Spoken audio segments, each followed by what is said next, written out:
So welcome back to Decoy Noise and another episode of Am I the Antagonist? And am I the antagonist for telling my family to stop celebrating? So as always, we read the story in its entirety, then we rush it over to the decoy court where I give you my knee-jerk reaction, then the decoy defense where I give you the inverse of that reaction. I read the top comments and the controversial comments, then I read your comments down below, but let's go ahead and get to the story right now.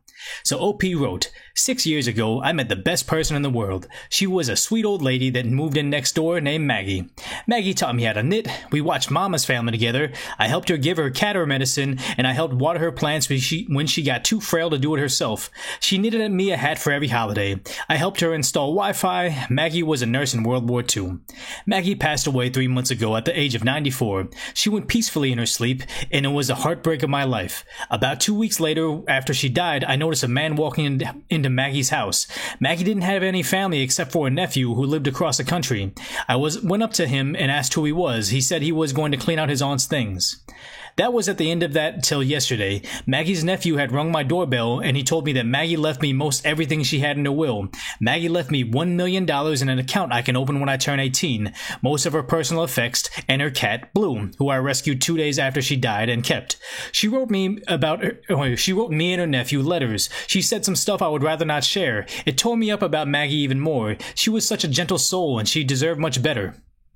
I started crying and I told my parents. They started celebrating about it immediately. I asked them to stop, and they did. Until today they presented me with a cake saying, "Hey, you get to go to college." To say that it made me upset was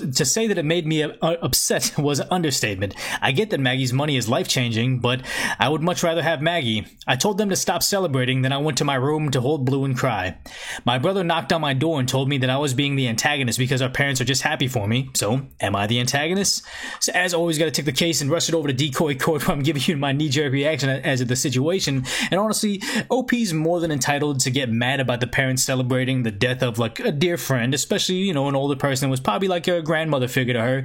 But the parents, to them, it's just pure upside, you know? Like, OP gets all this cash and access to a better life, and moreover, now the parents are off the hook for trying to provide for the family after they turn 18, so it's, you know, if anything, the parents might be celebrating their own good fortune as opposed to original poster's good fortune, but, you know, of course, the original poster is allowed to yell at the parents for being callous to, you know, her grief. She said she'd rather have Maggie than the money, and I'm inclined to believe that right there.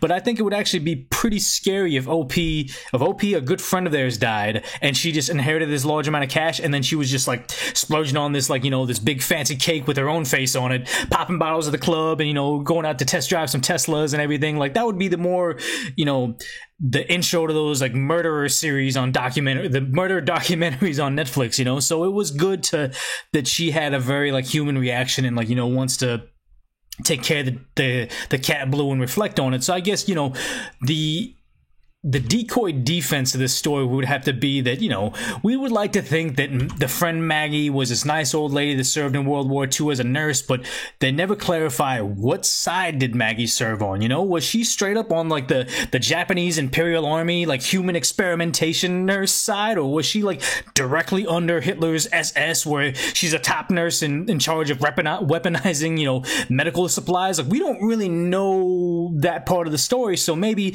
OP was coming home after hanging out with Maggie all the time with some pretty like radical ideas as to who's entitled to rule the earth and what should be done with our enemies. So when the parents started speaking up, like, hey, maybe you spend a little bit less time with Maggie and listening to her rants and everything, Maggie just OP turns around and says, Maggie said the weak-blooded would respond in that particular way, and just got all mad at them. And it's like, okay, the parents are just terrified to live in their own home with Maggie's, you know, so when OP's going off in this very pro-Maggie idealism right now. So the neighbor passing away might have just be this giant sigh of relief for the parents, like, okay, cool. No more of that right now. And the cake wasn't there to celebrate, you know, the neighbor's passing. The cake was a peace offering to OP to say, hey, maybe you want to stop mentioning us in your secret diary saying what you should do with your enemies. Maybe we're your parents. Yeah, like, I mean, yes, I know the decoy defense is pretty extreme in that story, but, you know, I guess we just have to judge OP in the context of the story, not the decoy defense. And I want to go ahead and say that there's no antagonist here because she's just grieving over the loss of her, you know, grandmother figure. And the parents are just excited for their kid to have access to a better life where she like unlimited possibilities with $1 million cash in the bank account. So there's nothing wrong with that. But I mean, if you like this story, you like the way I approach these things with the decoy defense and everything, we'll take a short break right now to give you time to subscribe with the notifications on, maybe share it with somebody you like, but also giving me your comments down below before you hit those top and controversial comments, because I like to hear what you guys are saying about these topics. But also maybe check out the new channel I have. I'll link it in the description for Decoy Voice, where I'm doing essentially the same thing I'm doing with Am I the Antagonist, but with real world scenarios and just more serious topics, but still having the decoy defense kind of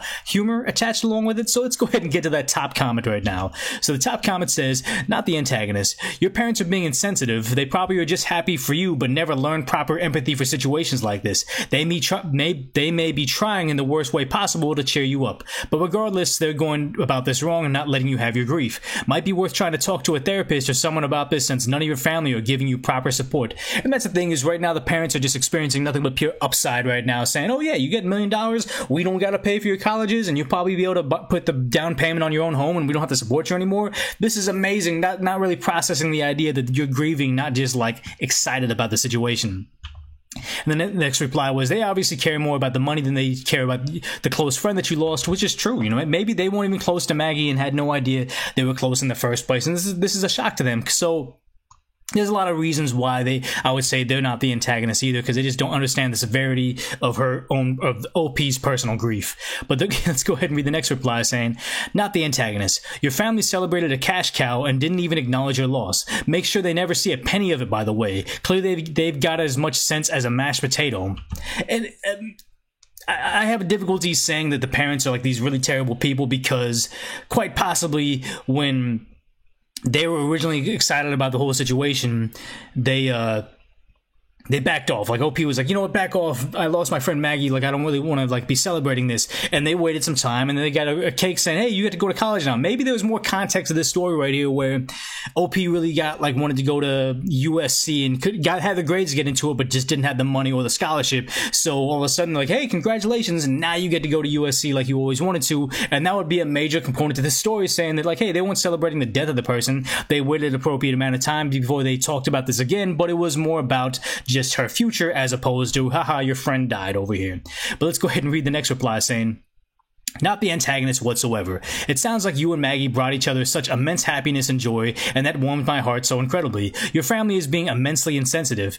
More information? How old are you? And they said they're 14. Okay, so that's the thing, is just they're really, really like reeling from this, probably a grandmother figure that was just like taking care of her and teaching her how to knit and giving her like hats and everything, which is like essentially a grandmother figure. And then she can't even access this money for 4 years, so they're probably not even thinking about what college they want to go to and everything like that. So yeah, the parents are actually pretty messed up to be rubbing it in at this point in time, where it's probably a very sore situation for her. So let's go ahead and read the next reply, saying, not the antagonist. I am sorry for your loss. Advice: be very, very careful of telling people you have that kind of money when you can access it, and allow no one any of the bank information, even family. My entire large family no longer speaks to each other over money left to my mom, who cared for her mother her entire adult life. It can make the nicest people absolute monsters. Also, invest a lot into a retirement account with good interest. You will thank yourself when you can retire 10 years early and do whatever the heck you want. A prenuptial, if you get married, is also wise.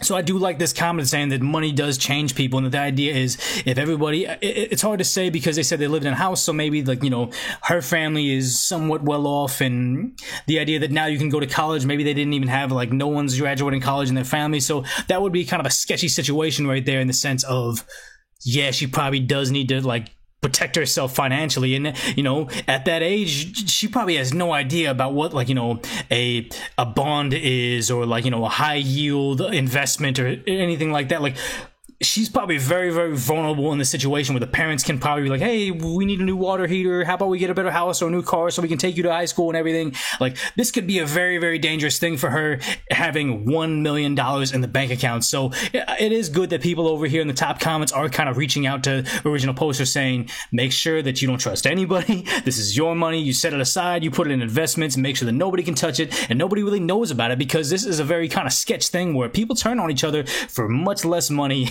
in inheritance situations, especially when it's like someone they don't care about, like Maggie, who only OP really knew about. But I mean, that's good right there. Top comments giving this person some good perspective and getting more relevant information out of OP. But let's go ahead and get to those controversial comments to see more information on whether people are just arguing about it.